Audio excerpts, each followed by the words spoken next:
Mi nombre es Esteban Castillo. Tengo 72 años y el martes pasado mi propia hija me llevó al banco con el pretexto de ayudarme a organizar mis papeles.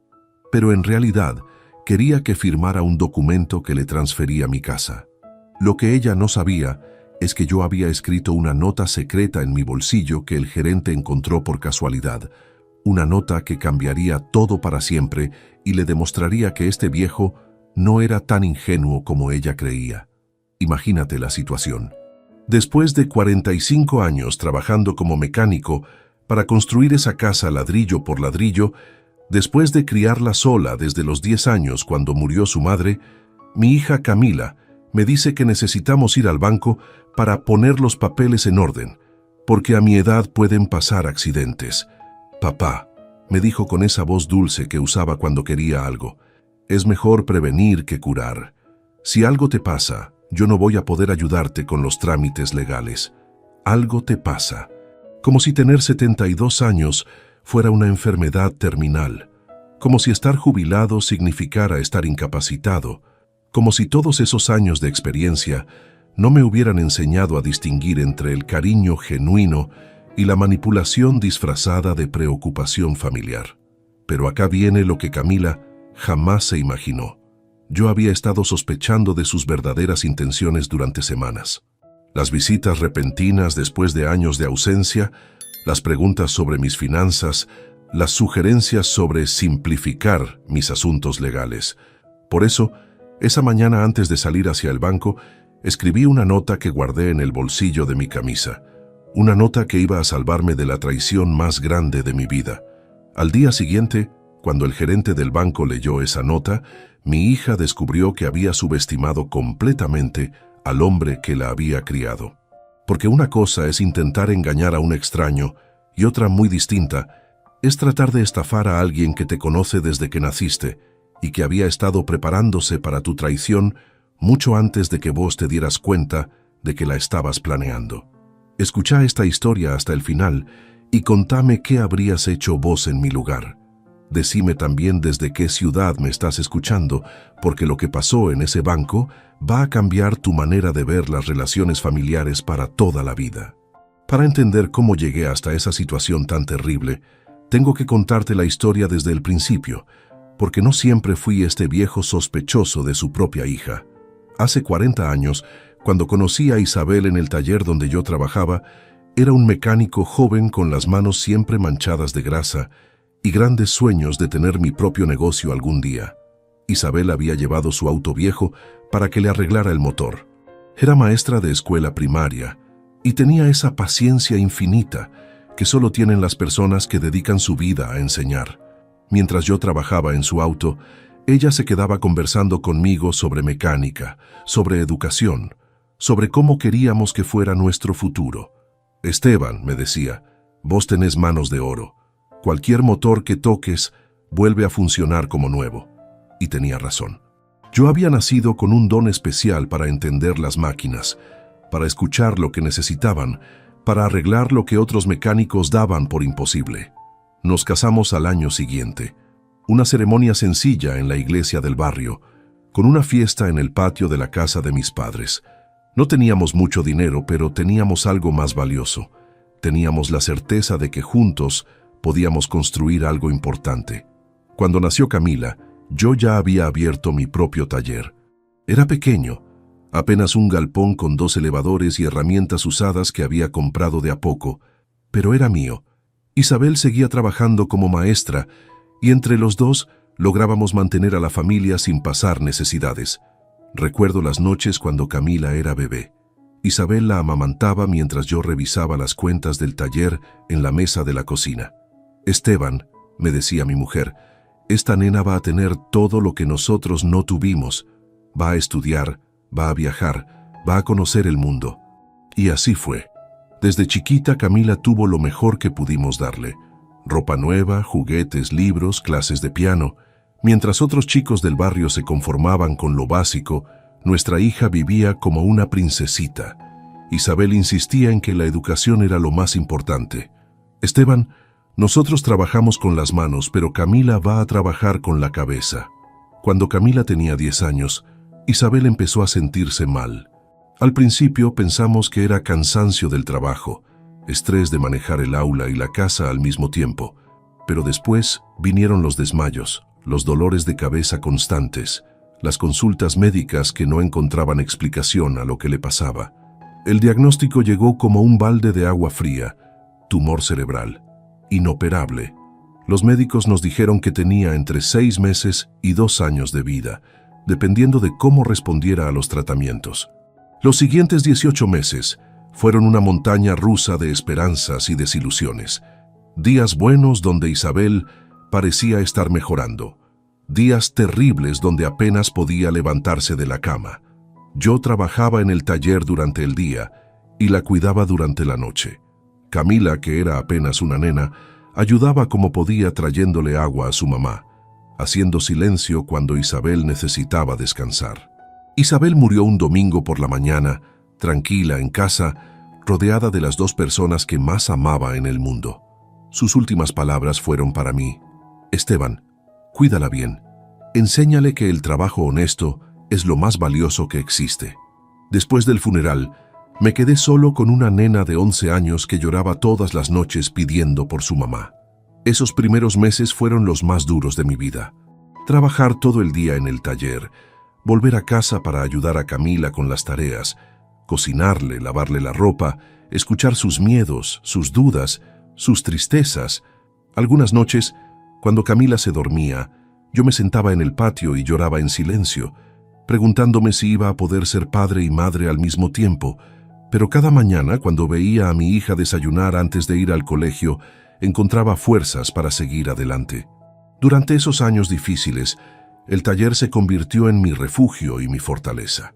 Los clientes empezaron a recomendarme porque yo arreglaba autos que otros mecánicos no podían reparar. Mi especialidad eran los motores viejos, los casos perdidos, las máquinas que parecían estar muertas pero que yo lograba resucitar. De a poco, el negocio fue creciendo. Contraté 2 empleados, después 4, después 6. Compré equipamiento nuevo, amplié el galpón, instalé un sistema de diagnóstico computarizado que era lo más moderno de la época. Pero nunca me olvidé de las palabras de Isabel. Lo más importante era que Camila estudiara. Cuando Camila empezó la secundaria, ya tenía muy claro que no quería saber nada con la mecánica. Papá, me decía, yo quiero estudiar algo que me permita trabajar en oficinas, con aire acondicionado, sin ensuciarme las manos. Y yo la entendía perfectamente. Isabel y yo habíamos trabajado tanto justamente para que ella tuviera mejores opciones que nosotros. Durante la adolescencia, Camila empezó a avergonzarse un poco de mi trabajo. Cuando sus amigas preguntaban a qué se dedicaba su papá, ella respondía con evasivas.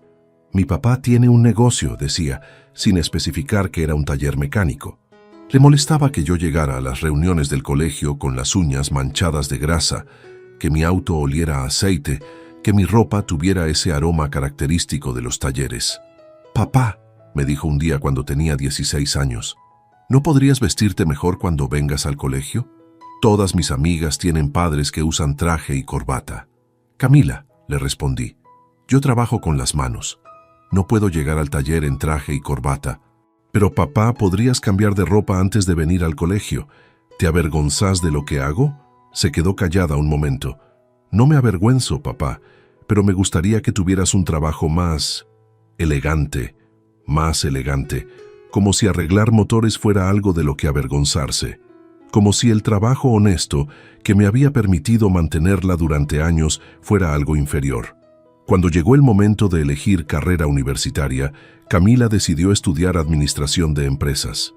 Papá, quiero trabajar en empresas grandes, manejar presupuestos importantes, viajar por trabajo. Le pagué la universidad privada más cara de la ciudad sin chistar. Si quería ser ejecutiva, iba a tener la mejor educación posible. Durante los 5 años de universidad, Camila vivió como una reina. Libros, ropa, auto propio, dinero para salidas, viajes de estudio, todo pagado con el dinero que yo ganaba arreglando motores desde las 6 de la mañana hasta las 8 de la noche. Pero de a poco noté que Camila empezó a distanciarse de mí. Ya no me contaba sobre sus estudios, no me presentaba a sus amigos de la universidad, no quería que fuera a buscarla a la facultad. Cuando le preguntaba por qué, me decía que era normal que los jóvenes quisieran independencia. En el último año de la carrera, Camila conoció a Rodrigo, un compañero de clase que venía de una familia acomodada. El padre de Rodrigo tenía una empresa de importación y exportación, manejaba autos importados, vivía en un barrio exclusivo. Cuando Camila me lo presentó, supe inmediatamente que yo no le caía bien a ese muchacho. «Así que usted es mecánico», me dijo Rodrigo la primera vez que vino a cenar a casa. Lo dijo con una sonrisa educada, pero había algo despectivo en su tono, como si ser mecánico fuera una profesión menor. Durante la cena, Rodrigo habló todo el tiempo sobre los negocios de su familia, sobre los países que había visitado, sobre sus planes de trabajar en comercio internacional. No me hizo una sola pregunta sobre mi taller, mi experiencia, mi vida. Para él, yo era simplemente el padre de su novia, una figura irrelevante en su mundo de ambiciones empresariales. Después de esa cena, le pregunté a Camila qué pensaba de Rodrigo. «Es fantástico, papá. Es culto, ambicioso, tiene muchas oportunidades por delante. Además, su familia tiene muy buena posición económica. Buena posición económica. Como si eso fuera lo más importante para elegir pareja.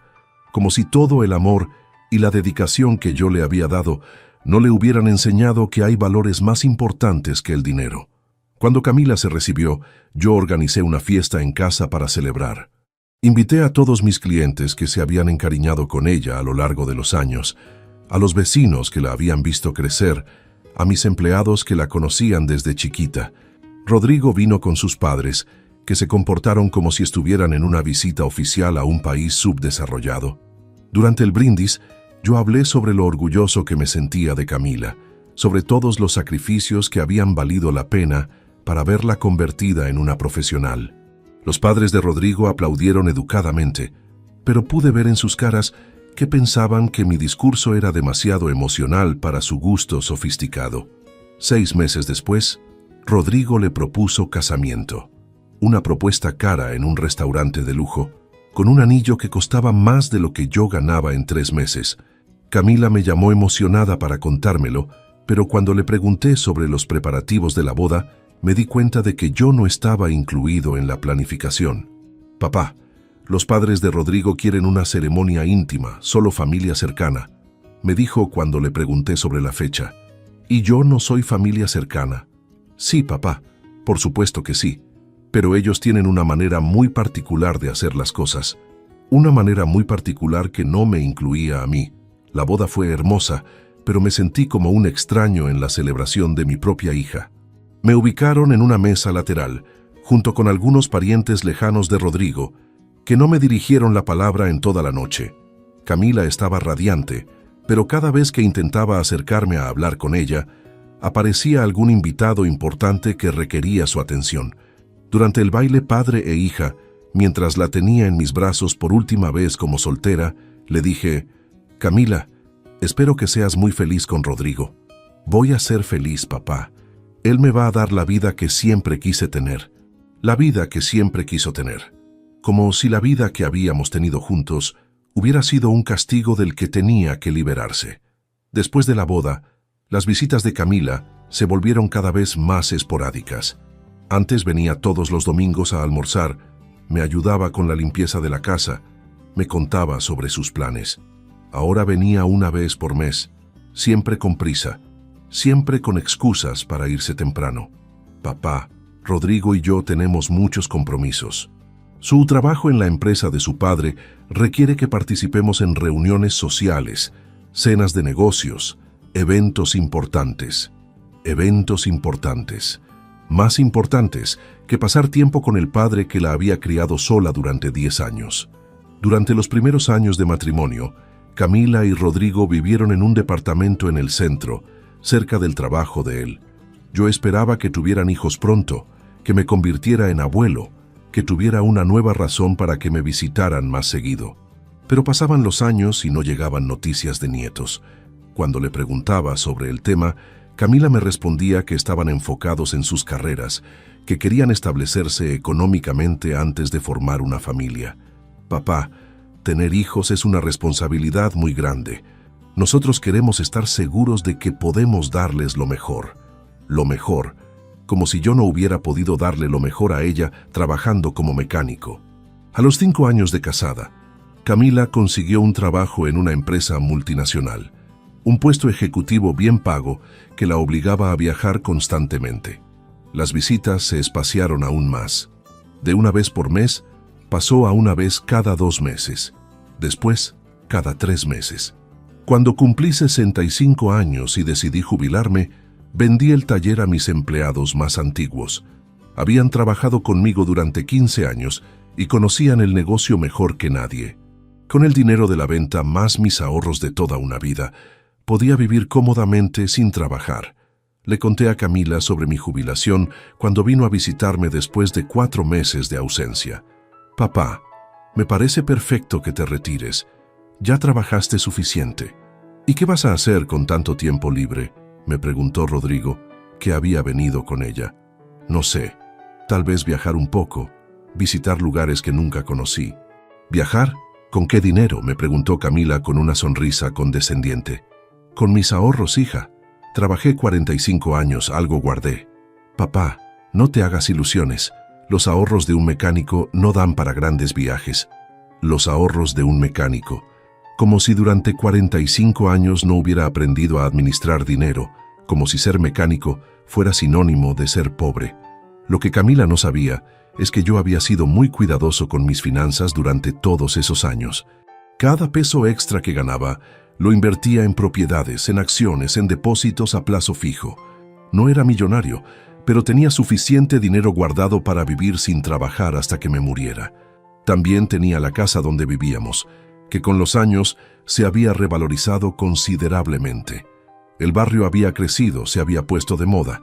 Las propiedades valían 3 veces más que cuando yo la había comprado, pero nunca le conté a Camila sobre mis inversiones. Quería que me visitara por amor, no por interés.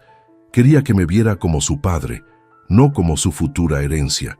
Los años siguientes fueron cada vez más solitarios. Camila venía de visita cada vez menos. Las llamadas telefónicas se espaciaban, los cumpleaños y fiestas los pasaba solo o con los pocos amigos que me quedaban del barrio. Cuando cumplí 70 años, esperé todo el día que apareciera para saludarme. Había preparado una comida especial, había comprado una torta, había limpiado la casa. A las 9 de la noche, Camila me llamó por teléfono. «Papá, feliz cumpleaños. Perdón que no pude ir, pero Rodrigo tenía una cena importante con clientes de Brasil». Una cena importante. Más importante que el cumpleaños de 70 años de su padre. Pero lo que realmente me abrió los ojos sobre las verdaderas intenciones de mi hija pasó hace 3 meses, cuando apareció en casa después de 6 meses sin visitarme. «Papá», me dijo con esa sonrisa falsa que había aprendido en sus trabajos ejecutivos, «vine a verte porque estoy preocupada por vos». «¿Preocupada por qué?» «Por tu situación, papá. Ya tenés 72 años. Vivís solo en esta casa tan grande. No tenés muchas actividades. No es bueno para alguien de tu edad». «Alguien de tu edad». Como si tener 72 años me convirtiera automáticamente en un inválido. «Camila, yo estoy perfectamente bien. Puedo cuidarme solo sin problemas». «Papá, sé que pensás que podés, pero la realidad es otra. A tu edad pueden pasar accidentes, problemas de salud, emergencias. ¿Qué vas a hacer si te pasa algo y no hay nadie para ayudarte?» «Camila, si me pasa algo te llamo por teléfono. ¿Y si no podés llamar? ¿Y si perdés el conocimiento? ¿Y si tenés un infarto?» Todas preguntas diseñadas para asustarme, para hacerme sentir vulnerable, para convencerme de que necesitaba ayuda. «Además, papá», siguió diciendo, «esta casa es demasiado grande para una persona sola. Los gastos de mantenimiento deben ser enormes. La electricidad, el gas, los impuestos, las reparaciones, los gastos». Ahí empezó a mostrar su verdadero interés. «Camila, yo puedo pagar todos los gastos de mi casa sin problemas». «¿Con qué dinero, papá? Tu jubilación no debe ser muy alta». «Tengo algunos ahorros». «Papá, no seas ingenuo. Los ahorros se terminan. Y cuando se terminen, ¿qué vas a hacer?» «Camila, ¿por qué estás tan preocupada por mi dinero?» «No estoy preocupada por tu dinero, papá. estoy preocupada por vos. Pero su preocupación tenía un objetivo muy específico. Papá, Rodrigo y yo estuvimos hablando y pensamos que sería bueno que vinieras a vivir con nosotros. Al principio me emocioné. Pensé que mi hija finalmente había recordado lo importante que yo era para ella. ¿En serio, Camila? ¿Rodrigo está de acuerdo? Por supuesto, papá. Tenemos una casa grande, con un cuarto de huéspedes perfecto para vos. Vas a estar cómodo y nosotros vamos a poder cuidarte. ¿Y qué haríamos con esta casa? Bueno, papá, esa es una decisión que tenés que tomar vos. Podrías venderla y usar ese dinero para tus gastos personales, o podrías alquilarla y vivir de la renta. Venderla o alquilarla. Opciones que me quitarían el control sobre mi propiedad más valiosa. ¿Y si no quiero vender ni alquilar? Bueno, papá, también podrías transferírmela a mí. Así yo me encargo de todo y vos no tenés que preocuparte por nada. Transferírsela a ella. Ahí estaba el verdadero plan. No me querían cuidar por amor, me querían para quedarse con mi casa. Camila, ¿por qué querrías que te transfiera la casa? Por practicidad, papá. Si la casa está a mi nombre, yo puedo manejar todos los trámites, pagar los impuestos, contratar las reparaciones. Vos no tenés que molestarte con esas cosas. No tengo que molestarme porque no tendría ningún control sobre mi propiedad. Déjame pensarlo, hija. Por supuesto, papá. Pero no te demores mucho. Estas cosas es mejor resolverlas cuanto antes. Esa noche no pude dormir. ¿En qué momento mi hija había empezado a verme como un obstáculo entre ella y mi propiedad? ¿Cuándo había dejado de importarle mi bienestar y había empezado a importarle mi herencia? Durante las siguientes semanas, Camila empezó a visitarme más seguido, pero sus visitas tenían un patrón muy claro. Siempre terminaba hablando sobre la conveniencia de transferir la casa, sobre los riesgos de que yo viviera solo, sobre lo fácil que sería resolver todo si ella se encargaba de mis propiedades. Papá, en el banco me dijeron que podemos hacer la transferencia en una tarde. Es un trámite muy simple. ¿Ya hablaste en el banco? Solo pregunté, papá, para informarme sobre el procedimiento. Solo preguntó. Pero ya tenía todo averiguado. Además, papá, el gerente me explicó que es muy común que los padres mayores transfieran sus propiedades a los hijos para evitar problemas futuros. Muy común. Como si yo fuera un caso típico que había que resolver siguiendo un protocolo establecido. 2 semanas después, Camila apareció con una propuesta muy específica. Papá, tengo todo organizado para ir al banco el martes que viene. Ya saqué turno, ya preparé todos los papeles. Solo necesitas firmar y listo. ¿Ya preparaste todos los papeles? Sí, papá, para ahorrarte molestias. Yo me encargué de todo. Se encargó de todo sin consultarme, sin preguntarme si realmente quería hacer la transferencia. Camila, ¿no te parece que estás apurando las cosas? Papá, estas cosas es mejor hacerlas cuanto antes. Si esperamos mucho, después pueden surgir complicaciones. ¿Qué complicaciones? ¿Que yo cambiara de opinión? El lunes por la noche, antes de ir al banco, tuve una corazonada que me salvó la vida. Algo me decía que tenía que protegerme de alguna manera, que tenía que dejar constancia de lo que realmente estaba pasando. Agarré un papel y escribí una nota que guardé en el bolsillo de mi camisa. Una nota que sería mi salvación al día siguiente. El martes por la mañana, Camila llegó puntual para llevarme al banco. Venía vestida elegante, con una carpeta llena de papeles, con esa sonrisa entusiasta de quien está a punto de conseguir lo que quiere. Papá, ¿estás listo? El turno es a las 10 en punto. Sí, hija, estoy listo. Durante el viaje al banco, Camila me explicó el procedimiento. Papá, es muy simple. El gerente nos va a recibir, yo le voy a entregar los papeles. Él te va a explicar qué tenés que firmar. Vos firmás y listo. En media hora salimos. En media hora yo perdería el control sobre mi casa para siempre. Llegamos al banco 5 minutos antes de la hora. Camila se dirigió directamente al escritorio del gerente, como si fuera una cliente habitual.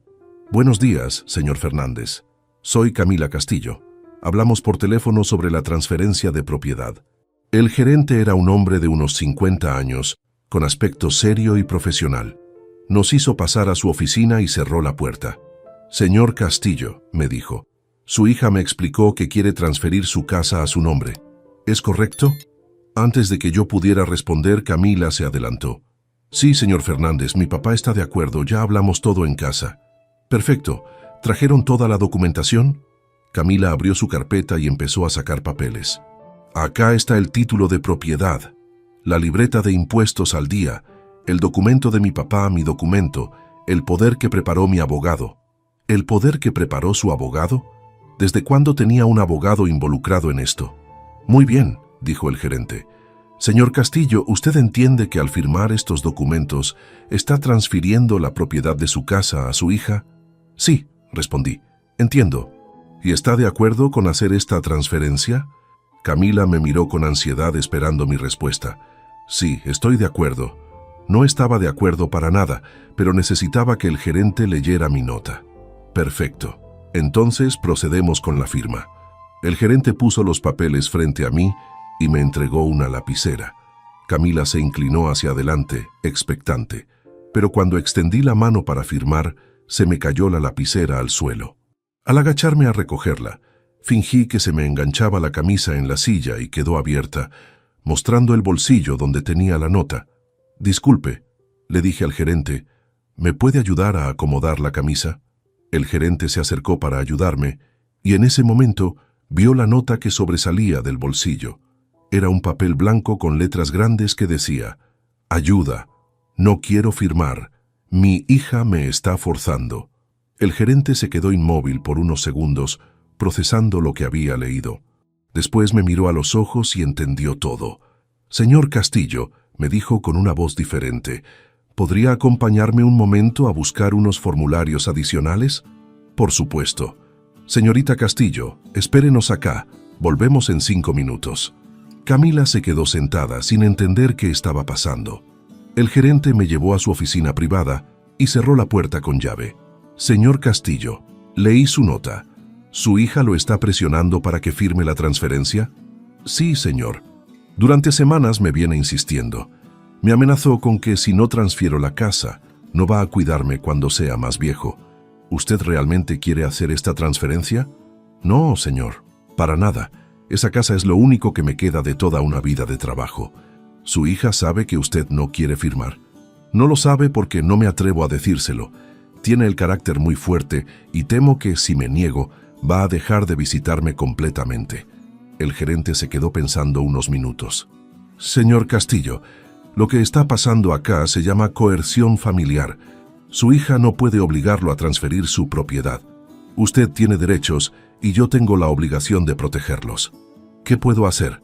Primero, vamos a suspender esta transferencia inmediatamente. Segundo, voy a hacer un acta de todo lo que pasó. Tercero, le voy a recomendar que hable con un abogado especializado en derecho de familia. ¿Y mi hija? Su hija va a tener que aceptar que usted es dueño de sus decisiones y que nadie puede presionarlo para que firme algo que no quiere firmar. Volvimos a la oficina donde Camila nos esperaba impaciente. ¿Qué pasó?, preguntó Camila. ¿Trajeron los formularios? Señorita Castillo, le dijo el gerente con voz muy seria, tenemos que hablar. ¿Hablar de qué? ¿No podemos proceder con la transferencia? No, señorita, no podemos proceder. Camila se puso pálida. ¿Por qué no? Porque su padre me comunicó que no desea realizar esta transferencia. ¿Qué? Camila me miró con una mezcla de sorpresa y enojo. Papá, ¿qué le dijiste? Le dije la verdad, Camila, que no quiero transferir mi casa. Pero papá, habíamos hablado todo, vos estabas de acuerdo. No, hija, yo nunca estuve de acuerdo. Vos me presionaste durante semanas hasta que me rendí. El gerente intervino. Señorita Castillo, su padre tiene todo el derecho de cambiar de opinión. Nadie puede obligarlo a firmar un documento si no quiere hacerlo. Pero señor, dijo Camila con voz desesperada, mi papá está confundido. A su edad, a veces no entiende bien las cosas. Señorita, su padre está perfectamente lúcido. De hecho, tuvo la inteligencia de encontrar una manera de comunicarme su situación sin que usted se diera cuenta. ¿Qué manera? El gerente me miró pidiendo permiso para mostrar la nota. Yo asentí. «Su padre escribió esto», dijo el gerente mostrándole la nota que decía, «Ayuda, no quiero firmar, mi hija me está forzando». Camila leyó la nota 1, 2, 3 veces antes de entender completamente lo que significaba. «Papá», me dijo con lágrimas en los ojos, ¿Realmente pensás que yo te estoy forzando? Camila, durante semanas me dijiste que si no transfería la casa, no ibas a poder cuidarme. Me amenazaste con que iba a quedar solo y abandonado. ¿Eso no es forzarme? Pero papá, yo solo quería ayudarte. ¿Ayudarme? ¿O ayudarte a vos misma? El gerente volvió a intervenir. Señorita Castillo, lo que usted hizo se llama coerción familiar.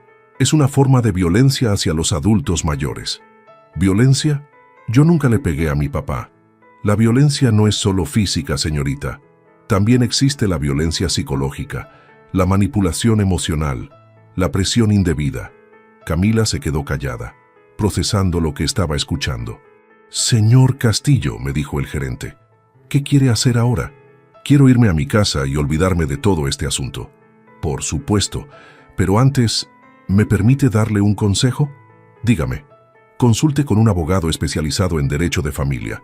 Lo que pasó hoy debería quedar documentado por si vuelve a repetirse.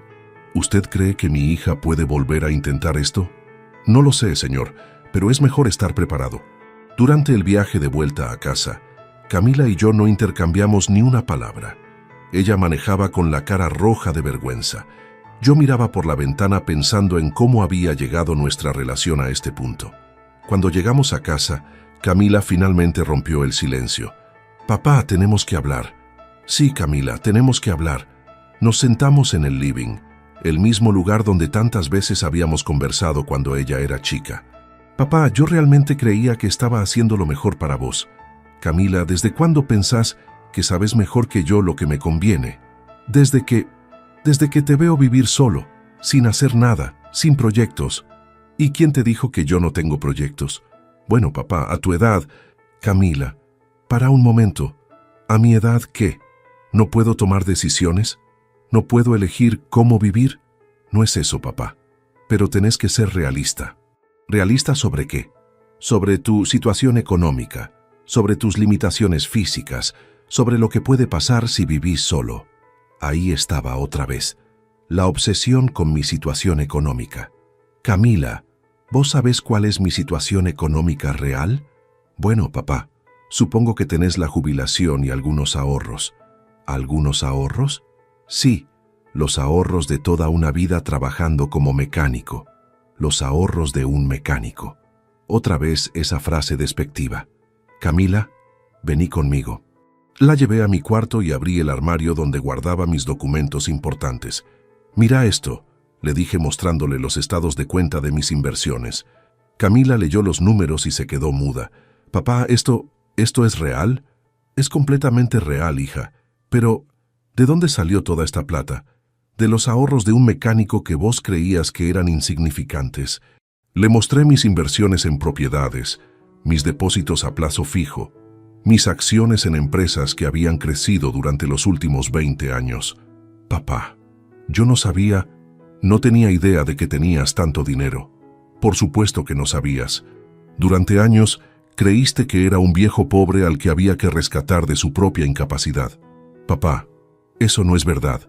¿No? Entonces, ¿por qué querías que transfiera mi casa?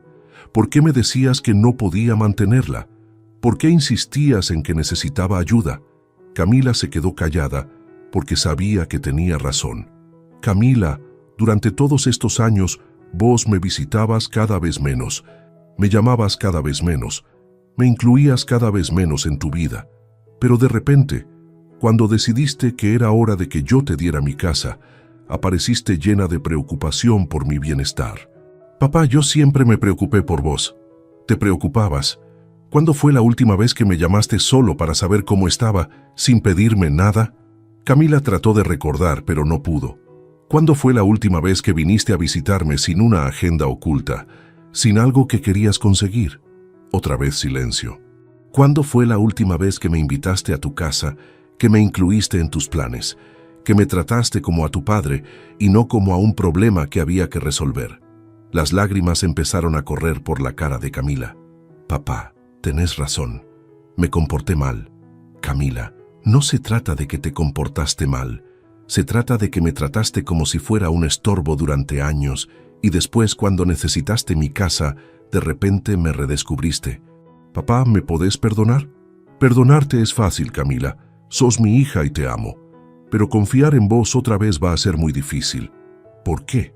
Porque hoy me demostraste que sos capaz de mentirme, de manipularme, de presionarme para conseguir lo que querés. Camila lloró durante mucho tiempo. Yo me quedé sentado al lado de ella sin consolarla, porque necesitaba que sintiera el peso de lo que había hecho. «Papá», me dijo finalmente, «¿qué puedo hacer para que vuelvas a confiar en mí?» «No sé, Camila. Todavía no lo sé. ¿Pero hay alguna posibilidad?» «Tal vez, pero va a depender de vos. ¿Qué tengo que hacer? Tenés que demostrarme que realmente cambiaste, que me amás por ser tu padre, no por lo que puedo darte. ¿Cómo puedo demostrártelo? Eso lo vas a tener que descubrir vos sola, Camila. Nadie puede enseñarte cómo amar a tu padre». Después de esa conversación, Camila se fue y yo me quedé solo en casa, sintiendo una mezcla extraña de alivio y tristeza. Alivio porque había evitado que me robaran mi casa, tristeza porque había descubierto que mi propia hija era capaz de intentar estafarme. Esa noche llamé al abogado que me había recomendado el gerente del banco. Le conté toda la situación y él me explicó que lo que había pasado era más común de lo que yo pensaba. «Don Esteban», me dijo, «muchos hijos ven a sus padres mayores como fuentes de herencia anticipada. Se convencen de que están ayudando cuando en realidad están robando. ¿Y qué puedo hacer para protegerme? Primero, cambiar su testamento para incluir cláusulas que protejan su voluntad. Segundo, designar un albacea independiente que no sea su hija. Tercero, documentar todo lo que pasó para tener pruebas si vuelve a intentar algo similar». Durante las siguientes semanas seguí todos los consejos del abogado. Cambié mi testamento, designé un albacea, documenté todo el episodio del banco. También hice algo más. Decidí investigar si Camila tenía problemas económicos que explicaran su desesperación por conseguir mi casa. Lo que descubrí me sorprendió. Rodrigo había invertido mal el dinero de la empresa de su padre y estaba al borde de la quiebra. Necesitaban dinero urgente para evitar el cierre del negocio y pensaron que mi casa podía ser la solución. No me querían cuidar por amor, me querían estafar por necesidad. 2 meses después del episodio del banco, Camila reapareció en mi casa. Venía sola, sin Rodrigo, con una actitud muy diferente. «Papá, vine a pedirte perdón». «¿Ya me pediste perdón, Camila?» «No, papá, esta vez es diferente. Esta vez entiendo realmente lo que hice». «¿Qué entendés?» «Entiendo que traicioné todo lo que vos me enseñaste sobre honestidad, sobre respeto, sobre familia». Se sentó en el sofá y empezó a contarme la verdad. «Papá, Rodrigo y yo tenemos problemas económicos graves. La empresa está quebrando, debemos mucho dinero, estamos desesperados». «¿Y pensaron que mi casa podía salvarlos?» «Sí, papá. Pensamos que si conseguíamos tu casa, podíamos venderla y usar ese dinero para salvar el negocio». «¿Y mi bienestar? ¿Dónde iba a vivir yo después de que vendieran mi casa? Pensamos que podías vivir con nosotros». «¿En qué? ¿Si vendían mi casa para pagar sus deudas?» Camila se dio cuenta de lo absurdo del plan. «Papá, fue una idea desesperada. No pensamos bien las consecuencias». «Camila, no fue una idea desesperada. Fue un plan de estafa. Me mentiste, me manipulaste, me presionaste durante semanas». «Tenés razón, papá. No tengo excusas». «¿Y ahora qué vas a hacer?» «Rodrigo y yo nos estamos divorciando». Me sorprendió escuchar eso. ¿Por qué? Porque me di cuenta de que me casé con alguien que me convenció de estafar a mi propio padre y porque entendí que elegí mal mis prioridades durante todos estos años. ¿Qué querés decir? Quiero decir que perseguí una vida de lujo que no me hacía feliz y en el proceso perdí la relación con la persona más importante de mi vida. ¿Y ahora qué? Ahora quiero empezar de nuevo. Sin Rodrigo, sin pretensiones, sin avergonzarme de tener un padre mecánico. «Camila, ¿estás segura de que realmente cambiaste?» «Papá, durante estas semanas estuve pensando mucho en mi infancia, en cómo me cuidaste cuando murió mamá, en cómo trabajaste para pagarme los estudios, en cómo siempre pusiste mis necesidades antes que las tuyas. Sí, así fue, y me da vergüenza haber querido robarte lo único que te quedaba de toda una vida de trabajo. Por primera vez en mucho tiempo, sentí que mi hija estaba siendo completamente honesta conmigo. Camila, ¿qué vas a hacer con tus problemas económicos? Voy a buscar trabajo. Voy a vivir de manera más simple. Voy a aprender a valorar lo que realmente importa. ¿Y qué es lo que realmente importa? La familia, papá. La familia que casi pierdo por codiciosa. Durante los meses siguientes, Camila empezó a visitarme regularmente otra vez, pero esta vez era diferente. No venía con agendas ocultas, no mencionaba temas relacionados con dinero o propiedades, no trataba de convencerme de nada. Venía a ayudarme con las compras, a cocinar conmigo, a contarme sobre su nueva vida como mujer soltera que trabajaba en un empleo normal para pagar sus gastos. «Papá», me dijo un domingo mientras almorzábamos juntos, «quiero agradecerte algo». «¿Qué cosa?» «Que no me hayas echado de tu vida después de lo que te hice. Camila, vos sos mi hija. Podés equivocarte, podés lastimarme, pero siempre vas a ser mi hija. Pero podés volver a confiar en mí. Estoy aprendiendo a confiar en vos otra vez, día a día. ¿Y el testamento? ¿Alguna vez vas a volver a incluirme? Camila, el testamento es lo de menos. Lo importante es que recuperemos la relación que teníamos antes. ¿Y si no la recuperamos? La vamos a recuperar, hija, pero va a ser diferente. Va a estar basada en el respeto mutuo, no en la dependencia económica. Hace un mes Camila me trajo una sorpresa. Había conseguido un trabajo en una organización que ayuda a adultos mayores víctimas de violencia familiar. Papá, quiero dedicar mi vida a ayudar a personas que pasaron por lo mismo que vos. ¿En serio? Sí, papá. Es mi manera de reparar el daño que hice. Camila, me parece perfecto. ¿Y sabes qué es lo mejor de este trabajo? ¿Qué? Que cuando les cuento a las víctimas sobre mi experiencia, sobre cómo casi estafé a mi propio padre, ellos entienden que no están solos. ¿Les contás nuestra historia? Les cuento cómo un padre inteligente se salvó de una hija codiciosa usando una nota en el bolsillo. Hace una semana fui al banco otra vez, esta vez para cambiar mi testamento y volver a incluir a Camila como heredera, pero con condiciones muy específicas. «Señor Fernández», le dije al gerente, «¿se acuerda de mí?» «Por supuesto, don Esteban. ¿Cómo está? ¿Su hija volvió a molestarlo?» «No, señor. Mi hija cambió completamente. De hecho, vengo a modificar mi testamento para volver a incluirla». «¿Está seguro de esa decisión?» «Completamente seguro, pero con condiciones». Le expliqué las cláusulas que quería incluir.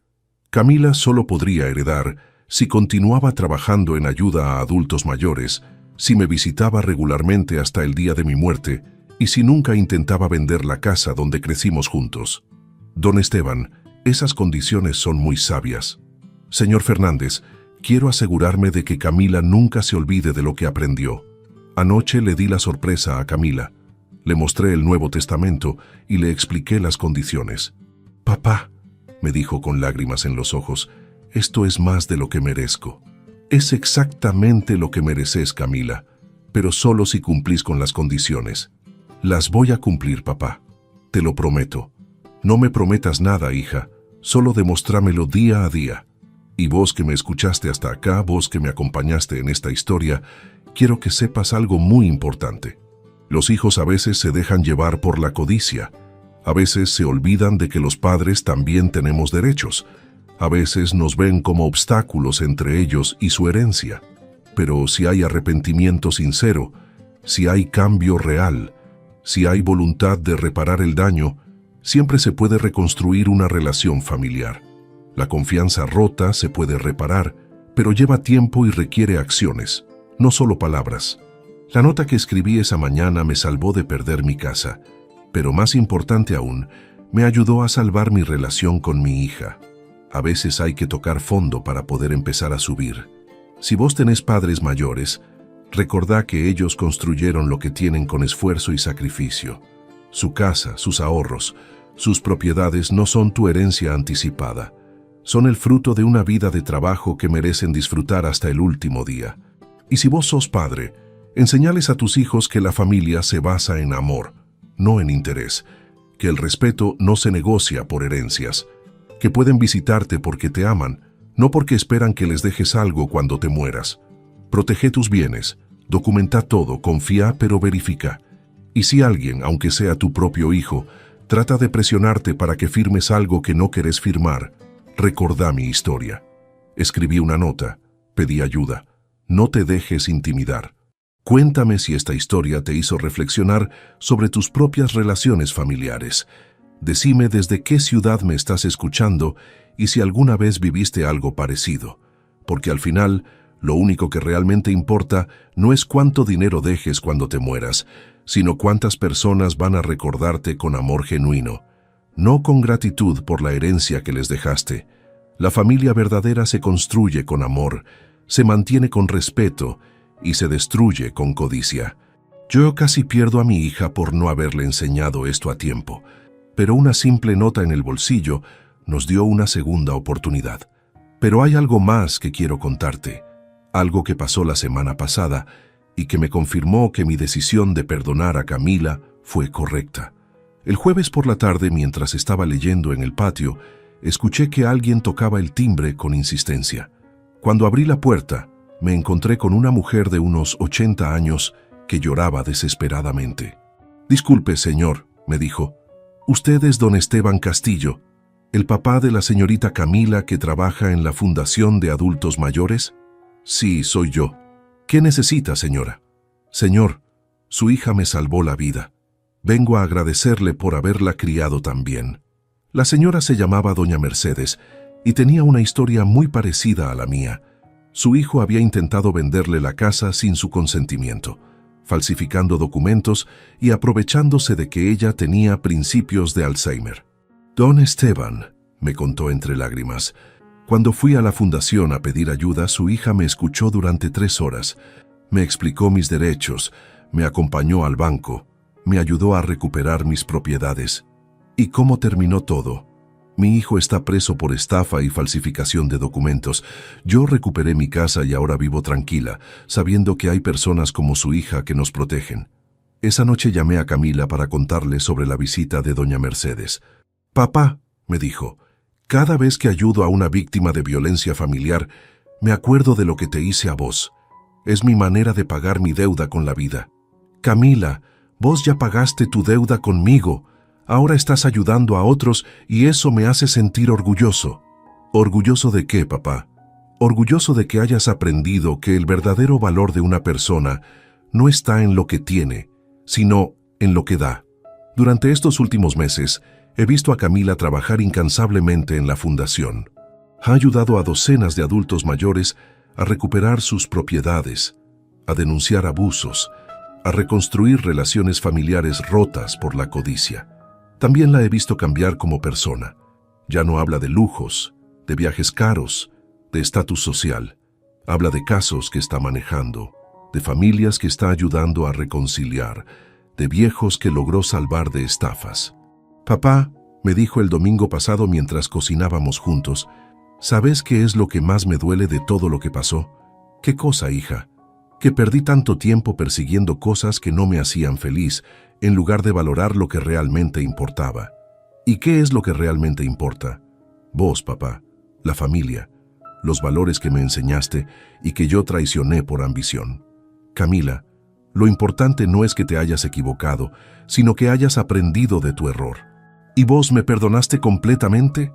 «Te perdoné completamente, hija, pero más importante aún, vos te perdonaste a vos misma y usaste esa experiencia para ayudar a otros». El mes pasado, Camila me pidió que fuera a dar una charla en la fundación sobre mi experiencia en el banco. Al principio me daba vergüenza contar públicamente cómo mi propia hija había intentado robarme, pero después entendí que mi historia podía ayudar a otros. La charla fue un éxito. Había más de 50 adultos mayores que habían pasado por experiencias similares. Algunos habían perdido sus casas, otros habían logrado defenderse. Todos tenían cicatrices emocionales por la traición de sus propios hijos. «Don Esteban», me dijo un señor después de la charla, «su historia me dio esperanza. Si usted pudo recuperar la relación con su hija, tal vez yo también pueda hacerlo con mi hijo». «¿Qué pasó con su hijo?» «Me robó los ahorros de toda la vida para invertir en un negocio que quebró. Hace 2 años que no me habla porque se avergüenza de lo que hizo». «¿Y usted qué siente?» «Estoy enojado, pero también lo extraño. Al fin y al cabo, es mi hijo». Señor, el amor de padre no se borra por los errores de los hijos. Si él está dispuesto a reconocer su error y a cambiar, siempre hay esperanza. 3 semanas después, ese señor me llamó para contarme que se había reconciliado con su hijo. Don Esteban, su consejo funcionó. Mi hijo vino a pedirme perdón y está trabajando para devolverme el dinero que me robó. Historias como esa me confirmaron que compartir mi experiencia valía la pena, aunque fuera doloroso revivir esos momentos difíciles. También empecé a colaborar con la fundación de otra manera. Con parte de mis ahorros, financiamos un programa de asesoramiento legal gratuito para adultos mayores, víctimas de violencia familiar. Hasta ahora, hemos ayudado a más de 200 personas a recuperar sus propiedades y a reconstruir sus relaciones familiares. Papá, me dijo Camila la semana pasada, este programa es tu verdadero legado. ¿Por qué decís eso? Porque estás usando lo que te pasó para evitar que les pase a otros. Estás convirtiendo tu dolor en esperanza para muchas familias. Ayer recibí una carta que me emocionó hasta las lágrimas. Era de una mujer de 75 años que había escuchado mi charla en la fundación. Don Esteban, decía la carta, después de escuchar su historia, encontré el coraje para enfrentar a mi hija que me estaba presionando para vender mi casa. Seguí su consejo, escribí una nota antes de ir al banco, y cuando mi hija vio que yo estaba preparada para defenderme, desistió de su plan. Gracias por enseñarme que nunca es demasiado tarde para defenderse. Cartas como esa me hacen sentir que todo lo que pasé valió la pena. Mi experiencia dolorosa se convirtió en una herramienta para ayudar a otros que están pasando por lo mismo. Hoy, 2 años después del episodio del banco, puedo decir que mi relación con Camila es mejor de lo que había sido en décadas. No solo recuperamos la confianza perdida, sino que construimos algo nuevo. Una relación basada en el respeto mutuo y en valores compartidos. Camila ya no es la mujer ambiciosa que se avergonzaba de tener un padre mecánico. Ahora es una defensora de los derechos de los adultos mayores que está orgullosa de contar que su propio padre le enseñó el valor de la dignidad y el perdón. «Papá», me dijo anoche mientras cenábamos, «¿sabes cuál es la diferencia entre antes y ahora?» «¿Cuál?» «Antes te visitaba porque me sentía obligada. Ahora te visito porque no puedo imaginar mi vida sin vos». «¿Y qué cambió?» «Cambié yo, papá. Aprendí a valorar lo que realmente importa». Mañana es mi cumpleaños número 73. Camila organizó una fiesta en la fundación, no para mí, sino para todas las familias que se han reconciliado gracias al programa que financiamos. Van a estar presentes más de 50 familias que lograron superar crisis similares a la nuestra. «Papá», me dijo Camila, «quiero que veas cuántas familias se salvaron gracias a tu historia». No se salvaron gracias a mi historia, Camila. Se salvaron gracias al trabajo que vos haces todos los días. Se salvaron gracias a los dos, papá. Vos me enseñaste que siempre hay una segunda oportunidad para hacer las cosas bien. Esta mañana, mientras desayunaba solo en mi cocina, pensé en todo lo que había cambiado desde aquella mañana cuando escribí la nota que me salvó. No solo conservé mi casa y mis ahorros, sino que recuperé a mi hija y encontré una nueva misión en la vida. A veces, las traiciones más dolorosas pueden convertirse en las bendiciones más inesperadas. Mi hija intentó robarme mi casa, pero en el proceso descubrimos que había algo mucho más valioso en juego: nuestra relación familiar. El dolor de esa experiencia nos enseñó a ambos lecciones que nunca habríamos aprendido de otra manera. A mí me enseñó a protegerme sin perder la capacidad de perdonar. A ella le enseñó que el amor verdadero no se mide en herencias, sino en tiempo compartido y respeto mutuo. Hoy, cada vez que paso por el banco donde todo cambió, me acuerdo de la importancia de esa pequeña nota que escribí. 4 palabras que me salvaron de perder todo. No quiero firmar esto. Pero más importante que esas 4 palabras fue la decisión de dar una segunda oportunidad. Porque al final, el perdón no es solo un regalo que les damos a otros, sino un regalo que nos damos a nosotros mismos.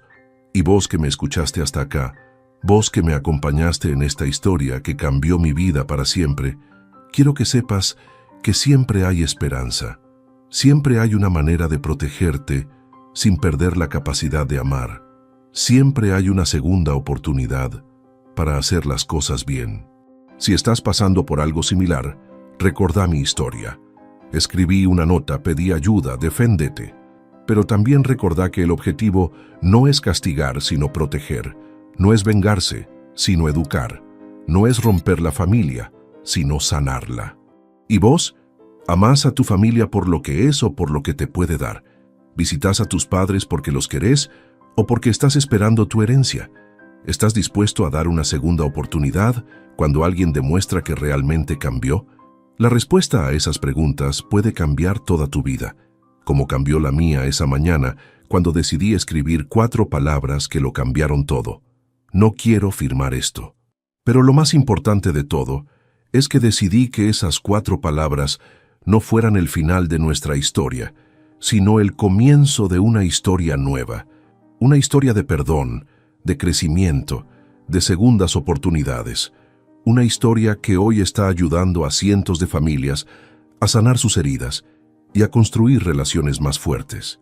Porque al final, eso es lo que realmente importa. No cuánto dinero tengamos cuando nos muramos, sino cuántas vidas hayamos tocado, cuántas familias hayamos ayudado a sanar, cuánto amor hayamos dejado en el mundo. Y esa, mi amigo, es la verdadera herencia que quiero dejarle a mi hija y a todas las familias que están escuchando esta historia.